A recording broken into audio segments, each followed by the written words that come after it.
तुमने अपने सपने में धीरे से बड़बड़ाया था कि मैरिड वीमेन सबसे ज्यादा डिजायरेबल होती हैं। अगले ही पल तुम एक ऐसे आदमी के शरीर में रिबॉर्न हो गए जिसकी पूरी लाइफ एक लोनली सिंगल डोम जैसी थी। लेकिन ये नया शरीर पूरा का पूरा एक जर्क का था। वो एक निकम्मा गिटारिस्ट था, पर किस्मत ने उसे एक मशहूर पॉप क्वीन का पति बना दिया। उसकी एक प्यारी बेटी भी हुई, पर बस यहीं से उसका पतन शुरू हो गया। बेटी के पैदा होते ही उसकी बैंड टूट गई और अपनी नाकामी मानने की बजाय उसने अपनी बीवी और बच्ची को ही अपशगुन मान लिया। धीरे धीरे शराब, जुआ और गुस्सा उसकी पहचान बन गए और हर हार या नशे के बाद वो माँ बेटी पर हाथ उठा देता। तुमने धीमे से कहा, कैसा घटिया आदमी होगा ये। सोफे पर माँ बेटी अब भी डोमेस्टिक अब्यूज की वजह से कांप रही थी। साशी आओ, तुम्हारी वाइफ। तुम्हारी नजर उन दोनों पर टिकते देख चौंक गई। उसने छोटे मिंग मिंग को और कसकर पकड़ा। आंखों में आंसू आ गए। वो कई बार भागने के बारे में सोच चुकी थी, लेकिन खुद भी अनाथ होने के चलते और घर के सारे पैसे इसी शख्स के कंट्रोल में होने के कारण फंसी हुई थी। उनके डर को देखकर तुमने एक लंबी सांस ली, खुद को शांत किया और धीरे से उठकर लाइट ऑन कर दी। हल्की सी वार्म ऑरेंज लाइट कमरे में फैल गई जो बिखरे हुए क्योस पर पड़ रही थी। तुमने सिर खुजलाया। ये कैसी लाइफ थी उसकी। तुमने खिड़की खोली, थोड़ा फ्रेश एयर आने दिया और एक एक कर खाली बॉटल्स उठाकर कमरे से साफ करना शुरू किया। सोफे पर बैठे शशि या उन्हें पहली बार हल्का सा सरप्राइज महसूस किया। तुमने उन्हें डिस्टर्ब नहीं किया। किचन से टॉवेल लाकर टेबल साफ की और पूरा कमरा चमका दिया। पसीने से कपड़े भीग गए तो बेडरूम से साफ कपड़े उठाए और तुम बाथरूम में चले गए। बाथरूम का डोर बंद होते ही शशि ने पहली बार थोड़ा रिलैक्स किया। साफ कमरे को देख उसकी आंखों में डिसबिलीफ था। ये शैतान आखिर कर क्या रहा है? मामा, भूख लगी है, मिंगमिंग ने बड़ी बड़ी आंखों से कहा। बस बेबी, थोड़ी देर में खिलाऊंगी। साशी ने उसके बाल सहलाए, ये जानते हुए कि उसे इंतजार करना होगा। जब तक ये आदमी सो न जाए तभी वो खाना बना सकती है। फिर बाथरूम का दरवाजा खुला, तुम बाहर निकले और माँ बेटी हल्के से सिमट गईं। तुमने उन्हें नज़रअंदाज किया और घर से बाहर चले गए। साशी घबरा गई। क्या वो फिर पीने गया है? उन्होंने अब तक कुछ खाया नहीं था। होंठ कांपने लगे, आंखों से आंसू बह निकले। डोंट क्राई मामा, मैं भूखी नहीं हूँ। मिंगमिंग ने अपनी छोटी छोटी उंगलियों से माँ के आंसू पोंछने की कोशिश की। साशी का दिल टूट गया, लेकिन उसने बेटी को सीने से लगाकर कहा, सो जा मिंगमिंग, सो जाएगी तो भूख नहीं लगेगी। कल सुबह मम्मा अच्छा खाना बनाएगी। वो धीमे से गाना गाने लगी और मिंगमिंग की आंखें धीरे धीरे बंद हो गईं। साशी की आंखों से पिछले 2 साल का सारा दर्द फिर सामने आ गया। उसने तय किया, कल वो ये नर्क छोड़ देगी, चाहे कुछ भी हो जाए। तभी क्लिक, दरवाजे का लॉक घूमा। साशी कांप गई। मिंगमिंग के कान ढक दिए। तुम अंदर आए, सोफे पर नजर डाली, फिर टेबल पर रखा खाना उठाकर बेडरूम की तरफ गए। साशी का दिल जोर जोर से धड़कने लगा। वो भगवान से प्रार्थना करने लगी कि तुम कमरे में मत आओ। धीरे से नॉक हुआ। मैं खाना ले आया हूँ, भूख लगे तो खा लेना। आज मैं साइड रूम में सोऊंगा। उसने सुना कि तुम्हारे कदम पीछे हट रहे हैं। कमरे में फिर खामोशी फैल गई, बस उसकी तेज सांसें बची। मिंगमिंग ने आंखें खोली, दरवाजे की तरफ देखा। आज पिता का अजीब सा व्यवहार उसके दिमाग में गूंज रहा था। टेबल पर रखा खाना देखकर शशि का दिल हिल गया। ये शैतान अचानक दयालु क्यों हो रहा है? क्या चाहता है? मिंगमिंग छोटे पैरों से दरवाजे के पास गई, झांक कर खाने को देखा और हल्की सी लार टपक गई, पर बिना माँ को देखे हिली नहीं। साशी ने भारी सांस ली, खुद को संभाला और धीमी मुस्कान के साथ मिंगमिंग को उठाया। चल, चुपचाप खा लेते हैं। बाहर तुमने उनके खाने की आवाज़ सुनी और फिर अपनी सोच में खो गए। फूड खरीदने के बाद तुम्हें याद आया कि घर में सिर्फ $1,800 बचे हैं। पैसे जल्दी प्रॉब्लम बनने वाले थे। अचानक तुम्हारी आंखें चमकी। ये तो पैरेलल वर्ल्ड है। तुमने फ़ोन उठाया, स्क्रॉल किया और मुस्कुरा उठे। इस दुनिया का कल्चरल और एंटरटेनमेंट लैंडस्केप तुम्हारी दुनिया से पूरी तरह अलग था। तुम्हारे पुराने वर्ल्ड के अनोइंग सिंगर्स यहाँ चार्ट टॉपर्स थे। तुम्हारे दिमाग में एक एक करके क्लासिक सॉन्ग्स उभरने लगे। थकान से चूर होकर तुम नींद में चले गए। अगली सुबह 6 बजे तुमने बेडरूम का दरवाज़ा चुपचाप खोला। टेबल और किचन चमक रहे थे। शशि ने रात में सफाई कर दी थी। तुम बाथरूम में गए। तुम्हें पता था कि शशि सुबह 8 बजे से पहले कभी बाहर नहीं आती, क्योंकि तुम यूजुअली 10 बजे तक सोए रहते थे और जब तक तुम सुबह की ड्रिंक न कर लो तभी माँ बेटी लेफ्ट ओवर खाना खा पाती थी। तुमने फिर एक लंबी सांस ली और वॉश करने लगे। कमरे में साशी जाग चुकी थी, पर बाहर आने की हिम्मत नहीं कर रही थी। बाथरूम की आवाज़ रुकते ही दरवाज़ा बंद हो गया। श्याओशी ने होंठ भींच लिए, कांपती सांस रोक कर खामोश खड़ी रही, जैसे सोच रही हो, अब कहाँ गया ये आदमी। काफ़ी देर बाहर कोई हलचल नहीं हुई तो साशी ने अपनी सोती हुई बेटी पर नज़र डाली। दिल कड़ा करके वो धीरे से बिस्तर से उतरी और बेडरूम का दरवाज़ा खोलकर बाहर आई। कमरे में शराब की बदबू अब काफ़ी कम थी। खुली खिड़की से आती हल्की ताज़ी हवा उसकी त्वचा को ऐसे छू रही थी जैसे किसी दूसरे दुनिया की चीज़ हो। इतने महीनों बाद उसने इतनी साफ हवा सूंघी थी कि उसे यकीन ही नहीं हो रहा था कि यह सच है। खिड़की के पास खड़े होकर वो बाहर देखती रही और अचानक उसे एहसास हुआ वो सिर्फ 24 साल की है और जिंदगी इतने सालों से किसी जेल की तरह बीत रही थी। कुछ देर बाद बाहर दरवाज़ा खुलने की आवाज़ आई और वह चौंक कर पलटी। तुम्हें देखकर वो ठिठक गई। उसे उम्मीद नहीं थी कि तुम इतनी जल्दी वापस आ जाओगे। तुम भी वहीं रुक गए, थोड़ा झेंपते हुए। असल में तुम बाहर इसलिए गए थे क्योंकि घर में एक दाना भी खाने को नहीं बचा था, तो तुम मांस, सब्जी और चावल खरीद कर लौट आए थे। दोनों के बीच एक अजीब सी चुप्पी थी। पहली बार तुमने अपनी पत्नी को ठीक से देखा। वो हद से ज्यादा खूबसूरत थी, तुम्हारी असली दुनिया की किसी भी इन्फ्लुएंसर या सेलिब्रिटी से ज्यादा। पर वो बहुत दुबली थी, चेहरा पीला, जैसे महीनों से ठीक से धूप और खाना न मिला हो। उसे इस हालत में देखकर तुम्हारे अंदर अजीब सा दर्द उठा। तुमने सोचा, कैसे कोई अपने ही घर में इतनी क्रूरता कर सकता है। तुमने धीरे से कहा, गुड मॉर्निंग, मैं खाना बनाता हूँ। ये सुनकर साशी की सांस अटक गई। वो कभी उम्मीद नहीं कर सकती थी कि ये आदमी उससे गुड मॉर्निंग भी बोलेगा। खाना बनाना तो दूर की बात, उधर छोटी मिंग मिंग नींद खुलने पर दौड़ती हुई आई। रसोई से आती खुशबू उसकी नन्ही नाक से टकराई और वो बड़ी बड़ी आंखों से किचन की तरफ देखने लगी। तुमने हल्की मुस्कान दी, पर मिंग मिंग डरकर पीछे हट गई। तुमने थकी हुई सांस ली और खाना बनाना जारी रखा। जब खाना तैयार हुआ तो तुमने दोनों को बुलाया, पर दोनों वहीं दूर खड़े रहे, जैसे तुम फिर से फट पड़ोगे। तुम्हारा मन हल्का सा टूट गया। धीमे से कहा, मैं साइड वाले कमरे में खाता हूँ, तुम लोग पहले खा लो। और साइड रूम में चले गए। साशी वहीं खड़ी रह गई। उसने साइड रूम के बंद दरवाजे को देखा, फिर अपनी बेटी की चमकती हुई आंखों को। मिंग मिंग बोली, मॉम, ये डैडी ने बनाया है मेरे लिए। साशी रुक गई। उसने धीरे से सिर हिलाया। मिंग मिंग का चेहरा चमक उठा और उसने खुशी से पहला ही कोर मुंह में डाल लिया। यह उसकी जिंदगी में पहली बार था जब उसके पिता ने उसके लिए कुछ बनाया था और वो डिलीशियस था। साशी चुपचाप खाती रही, मन में उलझन, डर और एक अजीब सा दर्द तैरता हुआ। उधर साइड रूम में बैठे तुमने भूख के बावजूद खुद को रोका। तुम जानते थे वो दोनों अभी तुम्हारे साथ एक ही टेबल पर बैठने के लिए तैयार नहीं हैं। तुमने फ़ोन उठाया, पुराना अकाउंट डिलीट किया, नया बनाया, फिर लोकल ट्रेंडिंग खोला और माथा पकड़ लिया। ये कैसी बकवास म्यूजिक ट्रेंड कर रही है। तभी दिमाग में प्लान आया। तुमने अलमारी से पुराने नोट्स निकाले और कुछ ही मिनटों में एक पूरा म्यूजिकल स्कोर तैयार कर दिया। गिटार निकाली, बैठकर आंखें बंद की और स्ट्रम किया। साइड रूम से गिटार की आवाज़ गूंज उठी। रसोई में खाना खाती साशी का हाथ रुक गया। ये गिटार, ये तो मेरा था, ये बजा कैसे रहा है? तुम्हारी आवाज़ धीरे से निकली, because I dreamed you left me, I woke from tears. कमरे में एक जादुई सन्नाटा फैल गया। मिंग मिंग भी खाना रोक कर सुनने लगी, छोटी सी गर्दन तिरछी करके, जैसे पहली बार किसी सेफ चीज़ का एहसास हो रहा हो। साशी की आंखें फैल गईं, आंसू बिना पूछे बहने लगे। 2 साल, 2 पूरे साल उसने कोई संगीत नहीं सुना था। 2 साल सिर्फ डर, चीखें, मार और लोनलीनेस। अब सामने उसी दानव जैसी शख्सियत की आवाज़ में इतनी सॉफ्टनेस, इतना इमोशन कि उसका दिल खुद को रोक ना पाया। उसकी आंखें भर आईं, कंधे कांपने लगे और 2 साल का जमा दर्द उसी धीमी रोशनी वाले कमरे में टूट कर गिरने लगा। अब इतने दिनों बाद हिम्मत करके घर से निकलने का प्लान बनाया था, पर यह अचानक आई आवाज़, ये गाना, इसका मतलब क्या था? इतना बदलना? श्याओ अंदर तक हिल गई थी। डर उसके सीने में ऐसे फंसा था जैसे सांस रुक गई हो। डर भविष्य का, डर इस अचानक बदल चुके इंसान का। कहीं ये सब एक छोटा सा सपना तो नहीं? म्यूजिक रुक चुका था। मिंग मिंग ने देखा कि उसकी माँ रो रही है। वो तुरंत शो की गोद में चढ़ गई और अपनी नन्ही उंगलियों से उसकी आंखों के आंसू पोंछने लगी। Don't cry mama, don't cry, Ming Ming is here. उसे लगा माँ को फिर दर्द हुआ है। वो श्याओ की पीठ की तरफ झुककर धीरे धीरे फूंक मारने लगी, जैसे छोटा सा इलाज कर रही हो। कपड़ों के अंदर श्याओ की पीठ पर हल्के बैंगनी निशान थे, वो निशान जो पिछले 2 सालों की खामोशी की काली कहानी थे। उधर तुम्हें बिल्कुल अंदाजा नहीं था कि तुम्हारे गाने ने माँ बेटी पर क्या असर डाल दिया। तुम उस वक्त तो बस वीडियो रिकॉर्ड कर रहे थे, चेहरा आधा छुपा हुआ, बस नाक से नीचे तक, हाथ में गिटार और एक हल्की सी क्लियरिंग ऑफ द थ्रोट। इस बार तुमने पूरे तरीके से गाना गाया, स्टार्ट से फिनिश तक। रिकॉर्ड पूरा होने पर तुमने वीडियो सेव किया, एक्स्ट्रा हिस्से काटे, ऑडियो निकाला और कॉपीराइट डालकर ऑनलाइन अपलोड कर दिया। टाइटल लगाया, a life with you, an original song. उम्मीद थी कि लोगों को पसंद आए, शायद ढेर सारे लाइक्स भी मिले। अपलोड करने के बाद तुमने लंबी सांस छोड़ी। फाइनली डन, अब बस देखना है रिस्पॉन्स कैसा आता है।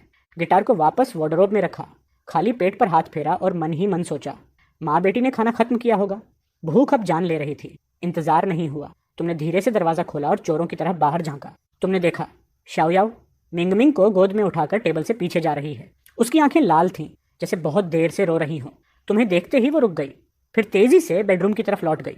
तुमने राहत की सांस ली और आखिरकार टेबल पर बैठे। अच्छा लगा कि उन्होंने थोड़ा खाना तुम्हारे लिए छोड़ा था। तुमने बाजरे का दलिया खाया, बर्तन साफ किए, सब समेट दिया। कुछ करने को नहीं था तो तुम इधर उधर घर देखने लगे। 50 वर्ग मीटर का छोटा सा 2 बेडरूम अपार्टमेंट, शादी के वक्त मिलकर खरीदा था। अब सब पुराना लग रहा था। तुम्हें यकीन नहीं हुआ कि श्याओ और बच्ची ने 2 साल ऐसे गुजारे, घर में कैद, दुनिया से कटी, जैसे कोई छोटी सी जेल। तुम जानते थे कि सब एक झटके में ठीक नहीं होगा, इसलिए तुम छोटे सोफे पर बैठकर फोन स्क्रॉल करने लगे। घर कैसे संभालें, बच्चे को खुश कैसे करें, how to be a good father. Internet पर एडवाइस इतनी थी कि तुम्हारा दिमाग घूम गया। तभी बेडरूम का दरवाज़ा थोड़ा खुला, एक छोटी सी सिर बाहर निकली, मिमी। उसकी बड़ी चमकती आंखें तुम्हें जिज्ञासा से देख रही थीं। उस मासूम नजर ने तुम्हारा दिल नरम कर दिया। उसका चेहरा भी माँ की तरह दुबला था। तुमने सोचा, थोड़ा सा गोल मटोल हो जाए तो कितनी प्यारी लगेगी। पहले तो माँ बेटी सिर्फ बचा खुचा खाते थे, ऊपर से शराब मिली चीजें बच्ची को देना मना था। पुराने मालिक ने पैसे ही नहीं दिए थे, तो ये दोनों किसी तरह जिंदा रहे। तुम मुस्कुराना चाहते थे, पर जैसे ही होंठ उठे, मिम्मी डर गई, दरवाजा बंद कर भाग गई। फिर श्याओ की आवाज आई अंदर से, उसे सहलाते हुए, समझाते हुए। तुमने नाक छुआ, बेबस होकर, और वक्त बीतता गया। दोपहर हो गई। तुमने फोन रखा, अब लंच बनाना पड़ेगा। तभी बेडरूम का दरवाजा खुला। श्याओ याओ बिना किसी एक्सप्रेशन के तुम्हारे कपड़ों का ढेर उठाए बाथरूम की तरफ चली। उसने तुम्हें नॉट इवन नोटिस करना चाहा, पर तुमने महसूस किया वो हल्के से डर कर सिमटी थी। तुम्हें अचानक याद आया, तुम्हारे कल वाले कपड़े तो अभी भी वॉशर में पड़े हैं। तुम जल्दी से बाथरूम की तरफ गए। श्याओ अंदर तक घबरा गई। इस वक्त तुम यूजुअली दोस्तों के साथ दारू पीने जा चुके होते, पर अब तुम घर पर थे और उसके पास आने की आवाज ने उसकी सांस बांध दी। वो, मेरे और तुम्हारे कपड़े वॉशर में हैं, पहले मैं निकाल लूं प्लीज। तुम्हारी आवाज उसके पीछे से आई। वो कपड़े निकालने के लिए झुकी थी और डर से हल्का उछल गई। तुम्हें देखते ही और सिमट गई। बी केयरफुल, तुमने ऑलमोस्ट रिफ्लेक्स में कहा। श्याओ को महसूस हुआ तुम परमिशन मांग रहे हो। ये उन्हीं 2 सालों में पहली बार हुआ था। उसकी आंखें झुक गईं, आवाज पतली, ठीक है तुम कर लो। उसकी उंगलियां कांप रही थीं और उसके गले पीठ पर वो हल्के बैंगनी निशान तुम्हारी आंखों से बच नहीं पाए थे। तुमने नजरें हटा ली, वॉशर पर ध्यान दिया। लंच मैं बना लूंगा, मिनमी उठे तो बोल देना। शो एक कदम और पीछे हुई। पैनिक, उसकी मौजूदगी तुम्हारे आसपास सिकुड़ने लगी थी। तुमने बस कपड़े उठाए और बैल्कनी पर जा लगे। वो वहीं वॉशर के पास खड़ी रह गई, किचन की तरफ देखते हुए। कंफ्यूजन, डर और उम्मीद की अजीब सी मिलीजुली हवा में। क्लोथ सुखाकर जब वो वापस आई, तुम अब भी किचन में लगे हुए थे। तभी मिंगमिंग नींद से जागी, नंगे पैर, आंखें मसलते हुए। तुम्हें किचन में देख उसे छोटा सा आश्चर्य लगा। वो डोर फ्रेम से टिककर तुम्हें चुपचाप देखने लगी। श्याओ मुड़ी और अपनी बेटी को इस तरह देखते हुए देखा, हाफ स्लीपी हाफ हैप्पी, और उसकी आंखें चमक रही थीं। बस इतना देखना उसके लिए बहुत था। वो जैसे टूट गई, उसी हॉलवे की दीवार से टिककर बैठ गई, चेहरा दोनों हाथों में छुपा लिया, और आंसू बहते गए खामोशी में, बिना आवाज के। ये वही सीन था जिसका उसने 2 साल पहले सिर्फ सपना देखा था। लंच तैयार हो गया। तुमने आज भी उनके साथ टेबल पर नहीं बैठा। खाना रखकर तुम जल्दी से घर के बाहर निकल गए। दरवाजा बंद होने की आवाज सुनकर श्याओ ने आंसू पोंछे, होंठ दबाए और अंदर की तरफ दौड़ी। वो खड़ी हुई, मिंग मिंग को गोद में पकड़कर डाइनिंग टेबल की तरफ चली। उस पल उसके अंदर क्या क्या चल रहा था ये कोई नहीं समझ सकता। खुद वो भी नहीं जान पाई कि वो आखिर महसूस क्या कर रही थी। खाना ब्रेकफास्ट जितना ही स्वादिष्ट था और छोटी सी बच्ची ने खुशी खुशी स्टीम्ड एग भी खा लिया था। लेकिन माँ बेटी की ये शांति ज्यादा देर नहीं टिक पाई, क्योंकि तभी दरवाजा खुलने की आवाज आई। दोनों ने एक साथ ऊपर देखा और तुम अंदर आते दिखे, हाथ में एक बड़ा सा बैग लिए हुए। मिंग मिंग हल्की सी डगमगाई। उसके मुंह में अब भी स्टीम्ड एग वाला छोटा स्पून था और उसकी बड़ी बड़ी आंखें तुम्हारी हर मूव को फॉलो कर रही थीं। तुमने नजरें नीचे रखी। तुम सीधे सोफे तक गए, बैग रखा और थोड़ी भारी आवाज में बोले, तुम्हारे लिए ऑइंटमेंट लाया हूँ, लगाना। और छोटी के लिए एक टॉय भी लिया है। पता नहीं उसे पसंद आई या नहीं, लेकिन मैंने देखा कि बाकी छोटी बच्चियों के पास ऐसा होता है, तो इसके पास भी होना चाहिए। शो ने कोई जवाब नहीं। तुम कुछ सेकंड रुके, फिर धीरे से बोले, मुझे पता है तुम शायद यकीन नहीं करोगी, लेकिन मुझे ये बोलना जरूरी था। मैं अब ड्रिंक नहीं करूंगा और मैं तुम दोनों को कभी हिट नहीं करूंगा। तुम और मिंग मिंग को अब घर में इतने डर के साथ नहीं जीना पड़ेगा। बच्ची अभी छोटी है, उसके लिए ये एनवायरनमेंट सही नहीं है। ये सब एक सांस में बोलकर तुम्हें लगा जैसे सीने से कोई भारी चीज उतर गई हो। उसका कोई जवाब आए बिना तुम चुपचाप साइड बेडरूम में चले गए। शशि ने तुम्हें जाते देखा और बेडरूम का दरवाजा बंद होते ही वो समझ नहीं पाई कि उस अचानक बदले हुए इंसान पर भरोसा करे या नहीं। कमरे के अंदर जाकर तुम और बुरा महसूस करने लगे। आंखें लाल थीं और बाहर रहते हुए तुम बस इतना कर रहे थे कि उन्हें तुमसे कम डर लगे। दिल में बस एक ही बात घूम रही थी, अगर पॉसिबल होता तो तुम यहाँ आते ही नहीं, ये सब देखते ही नहीं। खासकर श्याओशा के शरीर पर वो मार्क्स, जैसे किसी ने तुम्हारी रूह पर वेट रख दिया हो। सिर्फ एक दिन इस घर में रहकर ही तुम ऑलमोस्ट टूट चुके थे। समझ नहीं आ रहा था कि कोई इंसान अपनी ही फैमिली के लिए इतना जहर कैसे रख सकता है।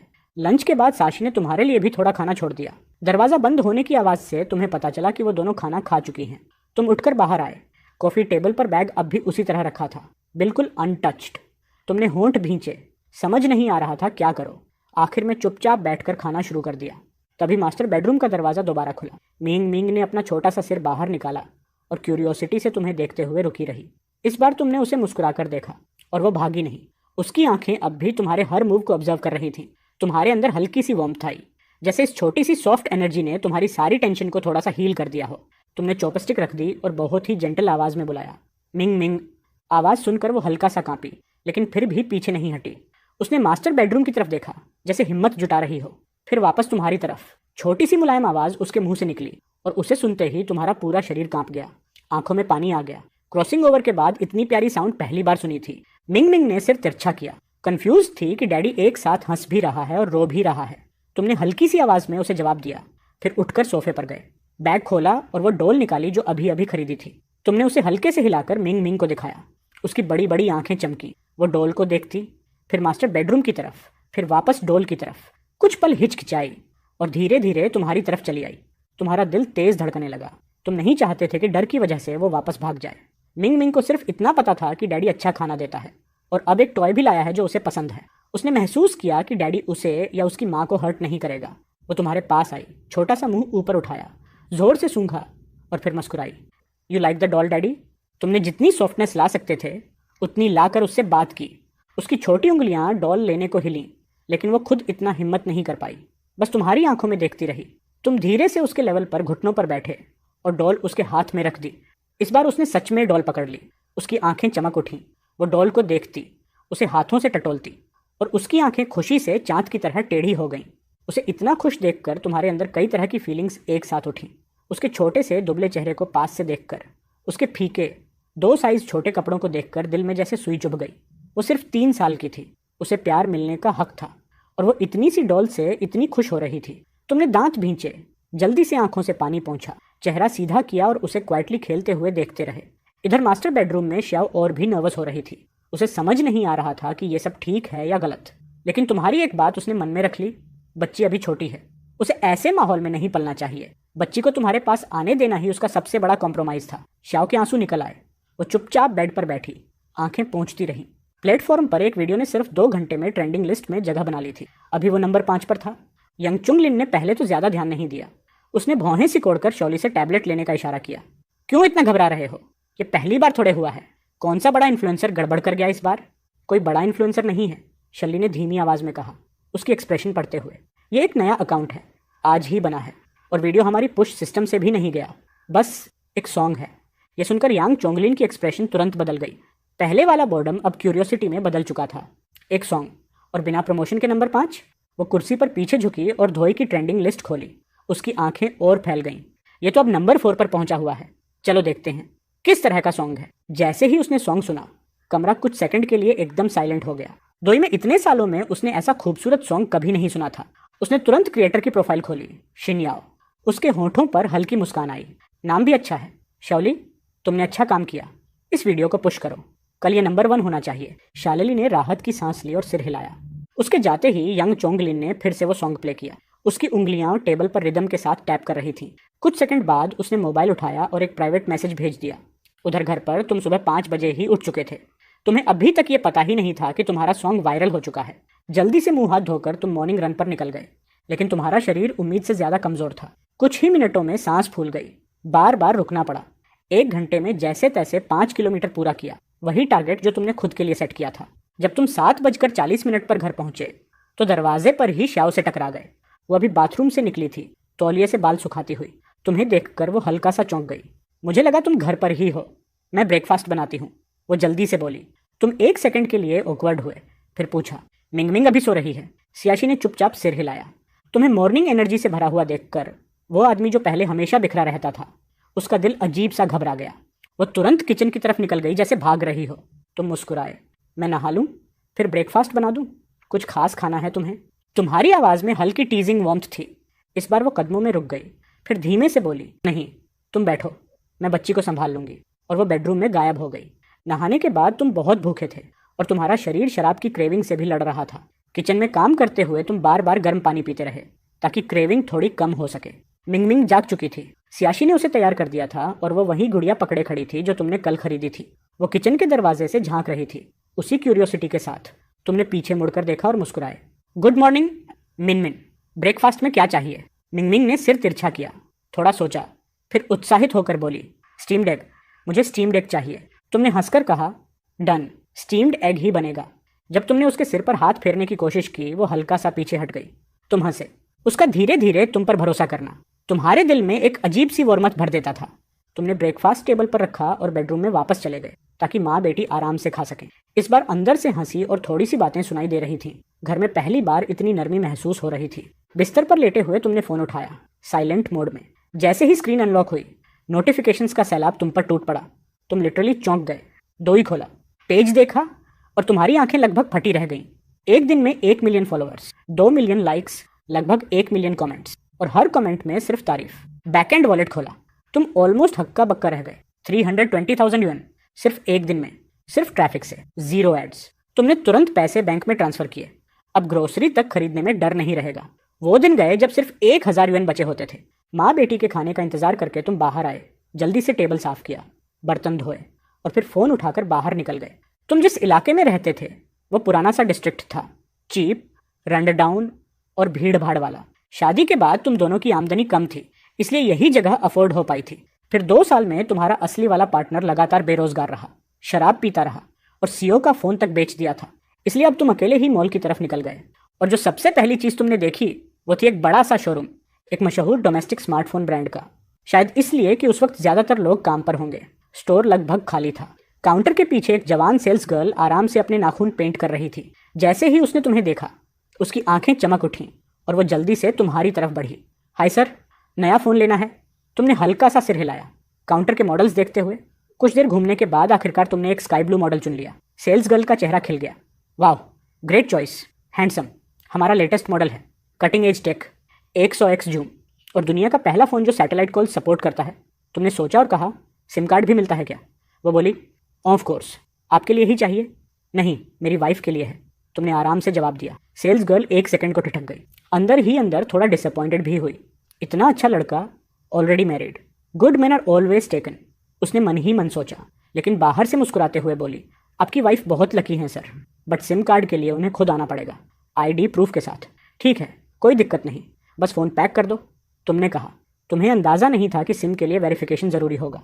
फ़ोन पैक हुआ, तुमने स्कैन करके पेमेंट किया और जल्दी से बाहर निकल गए। अभी बहुत कुछ खरीदना बाकी था, टाइम नहीं था बर्बाद करने का। घर पर शाशी ने पूरा घर चमका दिया था। अब वो सोफे पर बैठकर नीले आसमान को देख रही थी। 2 दिन की हवा बदलने के बाद कमरा शराब की बदबू से पूरी तरह मुक्त था। ताज़ी हवा चल रही थी। उसके लिए ये सब ऑलमोस्ट अनबिलीवेबल था। एक छोटी सी कंफर्ट जिसे उसने कभी उम्मीद भी नहीं की थी। मिंगमिंग भी खुश होकर खेल रही थी, जिससे शाशी के होंठों पर हल्की सी मुस्कान आ गई। जिंदगी थोड़ी अच्छी लग रही थी। तभी दरवाजे की अनलॉकिंग की आवाज़ आई।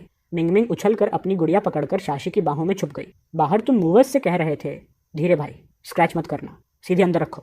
शाशी थोड़ी घबरा गई और मिंगमिंग को कसकर पकड़े कमरे की ओर खिसक, लेकिन क्यूरियोसिटी हावी हो गई और उसने दरवाजे की दरार से झांका। तुम और एक बंदा एक क्रीम कलर का क्लाउड स्टाइल सोफा अंदर ला रहे थे। तुम्हारी नज़र उससे मिली और तुम्हारा चेहरा खुशी से चमक उठा। थोड़ा गर्म पानी दे दोगी? मूवर्स को ब्रेक दे दूँ? तुमने कहा। हाँ, अभी लाई। वो थोड़ा हड़बड़ाई और किचन में चली गई। फिर तुम मूवर्स के साथ नया सोफा, टीवी, फ्रिज और बाकी अप्लाइंसेस लाए। हर नई चीज़ के आते ही घर का पूरा वाइब बदल गया। जो घर थका हुआ, पुराना और टूटा फूटा लगता था, अब फ्रेश, अलाइव और कंफर्टेबल दिखने लगा। पुराना सब सामान तुमने 800 yuan में बेच दिया था। शाशी को समझ नहीं आ रहा था कि इतने पैसे आए कहाँ से, क्योंकि उसके हिसाब से तो घर में अभी भी तंगी होनी चाहिए थी। मूवर्स को विदा करके तुम बड़े से बैग के साथ लिविंग रूम में आए और एक ताज़ी सांस ली। अब ये सच में किसी का घर लगता था, किसी का टूटता हुआ जीवन नहीं। तुमने पसीना पोंछा, बैग को नए कॉफ़ी टेबल पर रखा और सॉफ्ट सोफे पर बैठ गए। किचन में माँ बेटी अब भी शौक में खड़ी थी। मिंगमिंग अपनी माँ की टांग पकड़े नई चीज़ों को घूर रही थी। तुमने उसे देखा और तुम्हारी आंखें खुशी में सिकुड़ गईं। तुमने बैग से एक बड़ा पिंक टॉय निकाला और टेबल पर रखा, नज़रें उसी पर टिकाए हुए। जैसा एक्सपेक्टेड था, मिंगमिंग की नज़रें उस टॉय पर अटक गईं। एक हाथ में गुड़िया, दूसरे हाथ से शाशी की शर्ट पकड़े वो आगे झांक रही थी। ये क्या है डैडी? उसने धीमे से पूछा। तुमने मुस्कुराते हुए हाथ बढ़ाया। आओ देखो डैडी तुम्हारे लिए क्या लाया है। वो तुरंत नहीं आई, पहले अपनी माँ की तरफ देखा, फिर हिचकते हुए तुम्हारी तरफ बढ़ी। तुमने टॉय खोला, अंदर एक छोटा सा प्रिंसेस हाउस था। प्रिंसेस का घर सजाएंगे डैडी के साथ? तुमने पूछा। उसकी आंखें चमक उठीं। वो धीरे धीरे तुम्हारे घुटनों के पास आ गई। तुमने छोटी सी प्रिंसेस फिगर उठाई। प्रिंसेस अभी रेडी नहीं है, डैडी नहीं कर पाएगा। क्या तुम हेल्प करोगी उसे प्रिटी बनाने में? उसने झिझकते हुए फिगर लिया। तुमने उसका छोटा हाथ अपने हाथ से पकड़कर उसे फील करवाया। फिर तुमने पिंक ड्रेस उठाई और उसका हाथ गाइड किया। Daddy is counting on you princess को रेडी करने के लिए। Okay daddy. उसकी आवाज़ एक्साइटमेंट से भर गई। डैडी के हाथ कितने वार्म हैं, मम्मी से भी ज़्यादा वार्म। वो मन ही मन सोच रही थी। फिर तुम्हारी ऑकवर्ड सी एक्सप्रेशन देखकर वो खिलखिलाकर हंस पड़ी। डैडी सो सिली, मैं सिखाती हूँ। वो प्रिंसेस को क्लमसीली ड्रेस कर रही थी, तुम्हारे घुटने से लगी हुई। तुम भी हंस दिए और दोनों मिलकर छोटे से प्रिंसेस हाउस को सजाने लगे। कमरे में वार्मथ फैल गई, एक छोटी सी फैमिली लाइक मोमेंट। दरवाजे पर टिककर खड़ी शाशी ये दृश्य देख रही थी, आंखें नम, दिल भरा हुआ। तुमने ऊपर देखा, वो तुम्हें ही घूर रही थी, खोई हुई। उसकी हल्की नीली शर्ट, जो ज्यादा धुलने से फीकी पड़ चुकी थी, तुम्हारी नजर में सीधी चुभ गई। एक पल को तुम्हें याद आया, ये वही पेरेंट चाइल्ड मैचिंग आउटफिट था जो साशी याओ ने मिंग के दूसरे जन्मदिन पर चुपके से खरीदा था। बाद में जब डे केयर वालों ने यह बात पकड़ ली तो श्याओ याओ को सजा दी गई थी। असली मालिक ने तो उसका फोन तक बेच दिया था। ये याद आते ही तुम्हारी सांस अटक गई। अगले ही सेकंड तुम अचानक उठे, मुंह दबाया और बाथरूम की तरफ भागे, जहां तुम जोर जोर से उल्टी करने लगे। अब तुम्हें समझ आया कि जब इंसान में थोड़ी सी भी कॉन्शियस बची हो तो ऐसी हरकतें खुद की आंखों से देखना कितना घिनौना और गुस्सा दिलाने वाला लगता है। अचानक हुई आवाज से माँ बेटी दोनों डर गईं। श्याओ याओ कांपी, फटाफट सोफे की तरफ भागकर मिंग को अपनी बाहों में भर लिया। छोटी मिंग तो और भी सहम गई, कहीं जैसे पहले होता था वैसे ही गुस्सैल। खूंखार पिता फिर बाहर आकर उस पर बरसना पड़े। उसके लिए तो ये उल्टी की आवाजें हमेशा किसी मैन ईटिंग टाइगर जैसी रही थी। कुछ देर बाद तुम बाथरूम से लड़खड़ाते हुए बाहर आए, आंखें लाल, चेहरा थका हुआ, और सामने डरी सहमी श्याओ याओ और मिम्मी को देखकर दिल और भी भारी हो गया। पेट अभी भी मिचला रहा था, पर तुमने खुद को संभालते हुए धीमे से कहा, सॉरी, मेरा मतलब डराने का नहीं था, बस तबीयत खराब हो गई। अब जब तुम उसकी बॉडी में रह रहे थे तो ये सोचकर ही तुम्हारे पूरे शरीर पर जैसे हजारों चींटियां दौड़ गईं। श्याओ याओ और मिंग मिंग दोनों अभी भी दूरी बनाए रही तो तुमने एक भारी सांस ली, उनके पास से गुजरे, मिंग मिंग को धीरे से पकड़ा और सीधे किचन में जाकर सब्जियां धोने लगे। मिंग मिंग ने शायद खेल भी पूरा नहीं किया होगा। तुम खेलते रहो, मैं लंच बनाता हूँ, तुमने कहा। शो ने तुम्हारी तरफ देखा, वही चेहरा, वही इंसान, लेकिन एक अलग सा सुकून। उसने हल्का सा सिर हिलाया और मिंग को गोद में लेकर फिर सोफे पर बैठ गई। मिंग ने माँ की बाहों के बीच से झांककर तुम्हारी तरफ देखा और फिर मुस्कुरा दी। उसे समझ आ गया कि उसका जेंटल डैडी अभी भी वहीं है। जब तुम खाना टेबल पर रख कर निकले, श्याओ चुपचाप साइड के कमरे में चली गई। उसके होंठ हल्के से हिले, जैसे कुछ कहना चाहती हो, पर आवाज नहीं निकली। खाना खाते वक्त मिंग मिंग ने अचानक पूछा, मॉम, डैडी हमारे साथ क्यों नहीं खा रहे? श्याओ ने मसालेदार तली हुई मांस का टुकड़ा चबाते हुए उसकी तरफ देखा। यह उसका मनपसंद खाना था, लेकिन शादी के बाद उसने इसे लगभग छोड़ा दिया था क्योंकि तुम्हें स्पाइसी बर्दाश्त नहीं था। उसने बेबी की तरफ देखा, फिर कमरे की तरफ, और फिर मुस्कुराई, जैसे सूखी जमीन पर पहली बारिश की बूंदें गिरें। क्योंकि डैडी और मामी अभी रेडी नहीं हैं, उसने धीरे से कहा। मिंग समझी नहीं, बस और ज्यादा उलझ गई। उधर तुम कमरे में फर्श की तरफ देखते बैठे थे। तुम जानते थे ये उल्टी शारीरिक नहीं, पूरी तरह साइकोलॉजिकल थी। जितना खुद को समझाते उतना ही सच्चाई याद दिलाती कि इस शरीर का असली मालिक कैसा राक्षस था। दिमाग भटकाने के लिए तुमने फोन उठाया और डोइन की ट्रेंडिंग वीडियोस पर स्क्रॉल करने लगे। तुम्हारा वीडियो अभी भी टॉप पर था, लाखों कमेंट्स, नए सॉन्ग्स की डिमांड। किचन में बर्तनों की आवाज आई तो तुमने फोन नीचे रखा और कमरे का दरवाजा खोला। टेबल पर तुम्हारा खाना रखा था। साशी याओ बर्तन धो रही थी और मिंग अपने नए टॉय के साथ मजे से खेल रही थी। तुम्हें देखते ही मिंग का डर काफी कम था। तुम मुस्कुराए, उसके सिर पर हाथ फेरा और किचन की तरफ बढ़े। तभी श्याओ बाहर आई और तुम्हारी नजर उससे मिली। उसका दिल तेजी से धड़कने लगा। हाथों को पता नहीं था कहाँ रखें। वो नर्वस होकर अपनी शर्ट का कोना मरोड़ने लगी। उसकी ये छोटी दबे दबे जेस्चर्स देखकर तुम अंदर ही अंदर आह भरे बिना नहीं रहे। यही नरमी, यही संकोच था जिसकी वजह से पुराना दानव उसे सालों तक कुचलता रहा। सोच झटकते हुए तुमने कॉफी टेबल से एक नया फोन उठाया। तुमने नरमी से कहा, तुम्हारे लिए फोन खरीदा है, देखो पसंद आता है या नहीं। और एक बात करनी थी, बैठोगी यहाँ? श्याओ ने पहले नीचे देखा, फिर हिम्मत करके ऊपर, तुम्हारी साफ शांत आंखों में देखते हुए। फिर उसने टेबल पर रखे उस नए स्काई ब्लू फोन को देखा और धीरे से सोफे पर बैठ गई। क्या बात करनी थी? उसकी आवाज़ बहुत हल्की थी, जैसे हवा में घुल जाती हो। तुमने जवाब नहीं दिया, बस फ़ोन को अनबॉक्स करके सेट किया और उसके सामने रख दिया। इसमें सिम कार्ड है, बस तुम्हें खुद जाकर रजिस्टर करवाना होगा। मेरा नंबर इसमें सेव है, अगर मैं घर पर ना रहूं तो कभी भी कॉल कर सकती हो। फिर जेब से एक मोटी गड्डी निकाली और उसके सामने रख दी। ये कुछ पैसे निकाल कर लाया हूँ, आज दोपहर मिंग मिंग को बाहर घुमा लाना। घर में बंद रहना ठीक नहीं होता, कुछ भी चाहो, क्लोथ्स वगैरह ले लेना। मैंने देखा तुम दोनों के कपड़े काफ़ी छोटे हो चुके हैं और सिर्फ हाफ बैंक कार्ड लेकर फिरना कन्वीनियंट भी नहीं है, ना सेफ। तुम एक ही सांस में सब बोल गए। श्याओ ने ऊपर देखा, उसकी आंखें धीरे धीरे भरने लगीं। तुम्हें वो एक एक बात ध्यान से सुन रही थी, जैसे किसी ने पहली बार उसे इंसान समझा हो। जब उसने फ़ोन नहीं उठाया तो तुमने नाक खुजाते हुए पूछा, फ़ोन पसंद नहीं आया? कलर अच्छा लगा था और न्यू मॉडल है, चाहो तो दूसरा ले आते हैं। उसने सिर हिलाया, आंखें चमकते हुए तुम पर टिक गईं। नहीं, पसंद है, थैंक यू। आवाज़ धीमी लेकिन कांपती हुई, जैसे दिल में कुछ टूट कर फिर जुड़ गया हो। तुमने उसकी तरफ देखा, फिर थोड़ा मुस्कुराते हुए नजरें हटाईं। गुड, फिर थैंक्स कहने की जरूरत नहीं, मैं खाना खा लेता हूँ। तुम तेजी से उठकर टेबल की तरफ चले गए। श्याम मन ही मन सोचती रह गई कि तुम्हारे पास इतना सारा पैसा आखिर आया कहाँ से, पर तुमने नहीं बताया तो उसने भी नहीं पूछा।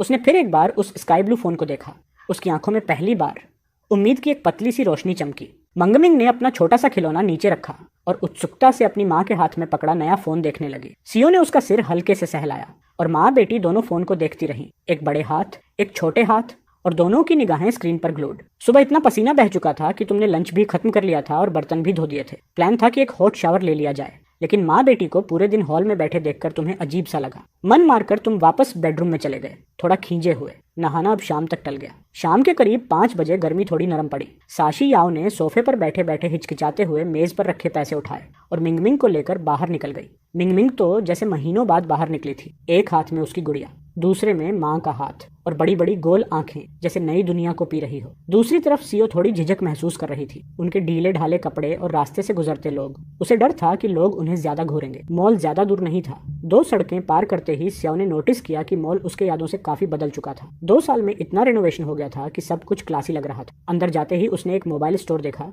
जिसमें सिम कार्ड का काउंटर भी था। वो ठिठकी, फिर मिंगमिंग को लेकर अंदर चली गई। स्टोर काफी बिजी था। साशी, जो लोगों से मिलना जुलना ऑलमोस्ट भूल चुकी थी, ऑकवर्ड सी खड़ी रही। एक फीमेल स्टाफ ने मिंगमिंग का सिर छूकर कहा, ओह कितना वेल बिहेव्ड बच्चा है। मैम फोन लेने आई हैं।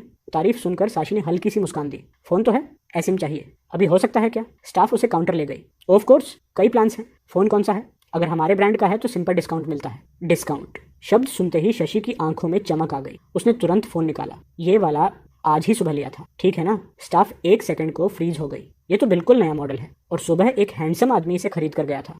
ये साफ था कि वही आदमी इन दोनों का पति पिता है, भले ही कपड़े सामान्य हों। स्टाफ मुस्कुराकर बोली, अच्छा वो हैंडसम आदमी आपके हस्बैंड है? योर लकी मैम, इस मॉडल पर ये वाला प्लान परफेक्ट है। टॉपअप 100, मिलेगा डबल बैलेंस और 600 फ्री मिनट्स। सियो को एक पल को चक्कर सा आया। लोग कह रहे थे कि उसका पति गुड मैन है। काश वो स्टाफ को बता पाती।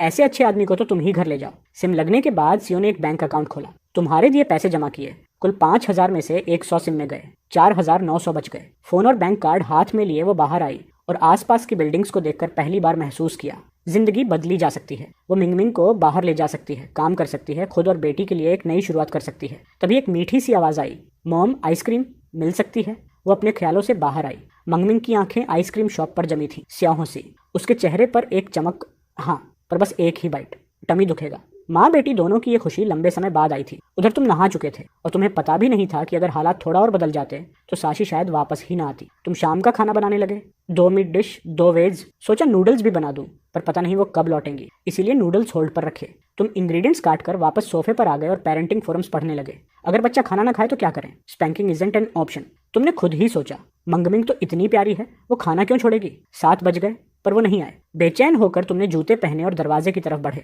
दरवाजा खोलते ही एक खुशबूदार हवा सामने आई। सियो और मिंगमिंग वापस आ गई थी। सियो चलते चलते एक अनजाना सा गुनगुनाती हुई आई, हाथों में कुछ शॉपिंग बैग्स। मिंगमिंग एक हाथ से माँ का दुपट्टा पकड़े, दूसरे में अपनी गुड़िया, और सबसे बड़ा शौक, दोनों ने नए परफेक्टली फिटिंग कपड़े पहने थे। तुम्हें देखते ही मिंगमिंग की आलमंड आइज चमक उठी। वो दौड़कर बोली, डैडी। उसकी आवाज में इतनी खुशी थी कि तुम लिटरली हिल गए। कांपते हाथों से तुम नीचे झुके, उसके बाल सहलाए, उसे गोद में उठाया और अंदर ले गए। डैडी टुडे नूडल बनाओ ना, 2 एग्स वाला। मुझे अंडे बहुत पसंद है। Daddy you are my favourite. Xiao अचानक इस बदलाव से थोड़ा घबरा गई। कुछ ही पल पहले मंगम ने कहा था कि वो अपनी माँ से बहुत प्यार करती है, और अब उसी माँ को उसने अपने पिता के लिए ऐसे धोखा दे दिया जैसे लॉयल्टी उसका मिडिल नेम हो। अकीति ने ज्यादा टाइम नहीं लगाया। एग नूडल्स तैयार थे। तुमने कटोरा उसके सामने रखा, उसकी छोटी नाक को हल्का सा छेड़ा और बेडरूम की तरफ मुड़ने ही वाले थे कि एक नन्हा हाथ तुम्हारी शर्ट पकड़ लेता है। डैडी क्या तुम मेरे साथ खाओगे? उसकी सॉफ्ट हिचकिचाती आवाज ने तुम्हारे कदम रोक दिए।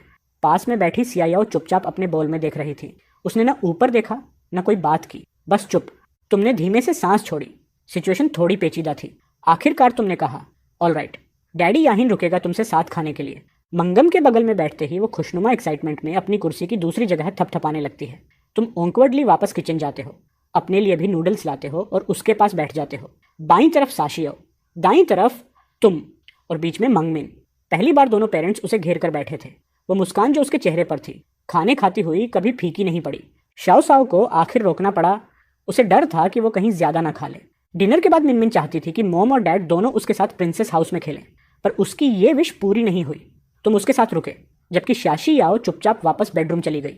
तुम जानते थे कि टेबल पर बैठकर खाना ही उसके लिए बहुत बड़ा मेंटल बैटल था। तुमने सोचा, अगर तुम उसके जैसी पास्ट अब्यूज से गुजरे होते तो दुश्मन के साथ बैठना तो दूर, शायद कुछ और ही हो जाता। पुराने वाले तुम होते, आउटकम बहुत डार्क निकलता। तुम मिंगमिंग के साथ अगले कुछ घंटे खेलते रहे। 9 बजते बजते उसकी नींद टल रही थी, पर वो स्टबनली सो नहीं रही थी। इस बीच तुमने एक सीरियस बात नोटिस की।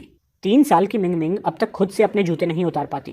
प्री स्कूल के बच्चों के लिए ये चीज़ नॉर्मल होती है। तुम्हें समझ आया, अनहेल्थी पास्ट इन्वायरमेंट का असर है। प्रोग्रेस टाइम लेगी, पेशेंस चाहिए। पर दिल में दर्द फिर भी हुआ।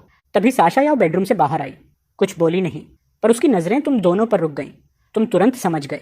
तुमने मिमिंग को उठाया, उसके चेहरे पर किस किया और कहा, चलो बेटा, अब सोने का टाइम है। कल डैडी फिर खेलेगा तुमसे, ओके? उसकी नींद से भरी आंखें थोड़ी खुली। फिर उसने तुम्हारी तरफ देखा, फिर सिया याओ की तरफ, और फिर तुम्हारी गर्दन में चेहरा छिपाकर बोली, आज मैं डैडी के साथ सोऊंगी। तुम कुछ सेकंड के लिए स्टन रह गए, और सिया याओ का चेहरा हल्का सा डार्क पड़ गया। तुमने उसकी तरफ ऐसे देखा जैसे ये मेरी चॉइस नहीं, बच्चे की है। शशि याओ के हाथ मुट्ठी में बंध गए। उसे अंदर ही अंदर पता था कि 2 दिनों में ही तुमने मिमिंग का दिल जीता लिया। थोड़े से वॉशअप के बाद जब मंगम बेड पर तुम्हारे साथ चढ़ी और छोटे से कोआला की तरह तुमसे चिपक गई, तुमने उसे अलाउ किया। पहली बार तुमने उसे बेड टाइम स्टोरी सुनाई। वीडियो में देखी अपनी सूदिंग कहानी वाली वॉइस याद करते हुए बोले, वंस अपॉन अ टाइम एक खूबसूरत किंगडम में 2 बहुत क्यूट बच्चे रहते थे, और उनमें से एक का नाम था एल्सा। मंगमिंग की आंखें धीरे धीरे बंद हुईं, चेहरे पर एक पीसफुल सा स्माइल, और वो सो गई। अगली सुबह वो अभी सो ही रही थी कि तुम क्वाइटली बेडरूम से बाहर निकले और रनिंग के लिए लिविंग रूम पहुंचे। जैसे ही तुमने कॉफी टेबल देखी, तुम्हारी आंखें फैल गईं। सारे क्रीम जार्स गायब। तुम्हारे चेहरे पर एक हल्की मुस्कान आ गई। 2 घंटे की रनिंग, नहाना, ब्रेकफास्ट तैयार करना, सब खत्म कर तुम उसे उठाने गए। तुम्हारी जेंटल आवाज सुनकर वो जागी।